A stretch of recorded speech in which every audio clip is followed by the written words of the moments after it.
Black Mesa, northeastern Arizona. The Native American Hopi tribe has called these peaks of the Colorado Plateau home for more than 1,000 years. High above the Arizona desert, their reservation, encompassing more than 1.5 million acres, consists of 12 villages.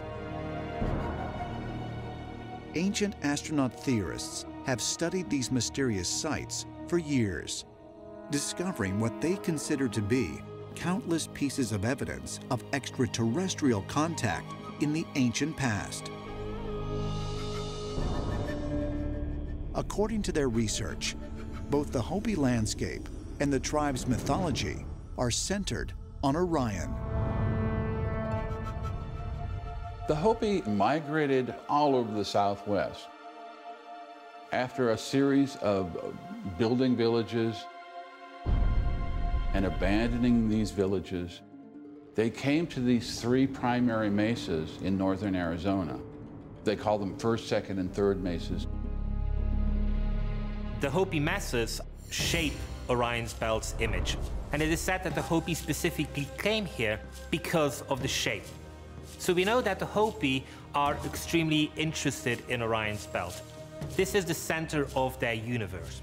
They say it is a place where they can make contact with the gods.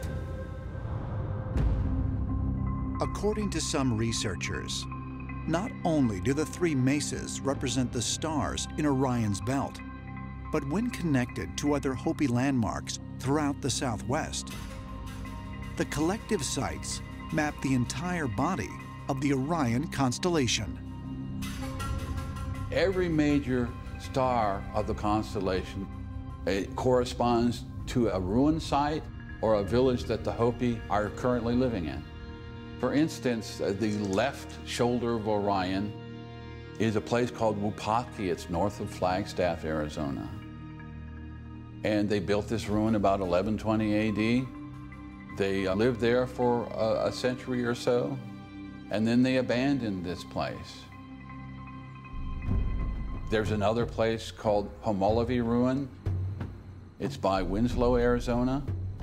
And this corresponds to the right shoulder of Orion and the star Betelgeuse.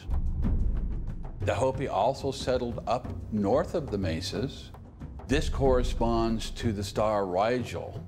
And there's a whole complex of villages that corresponds to the right foot of Orion.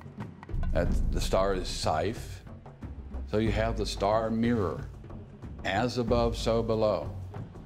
That's what the Hopi were trying to achieve when they built this pattern, which took about 3 centuries to construct.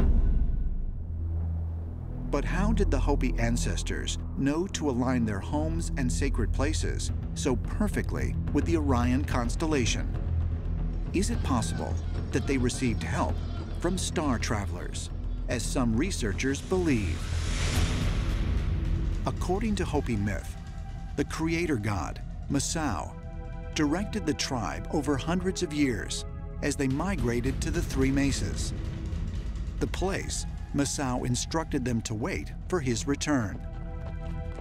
The god Masao was there at the beginning, waiting for the Hopi. This is a very spooky-looking god. This god has large round eyes and a round mouth and a big bulbous head. He taught the Hopi agricultural ways. He's frequently seen with a staff in his right hand, like the constellation Orion.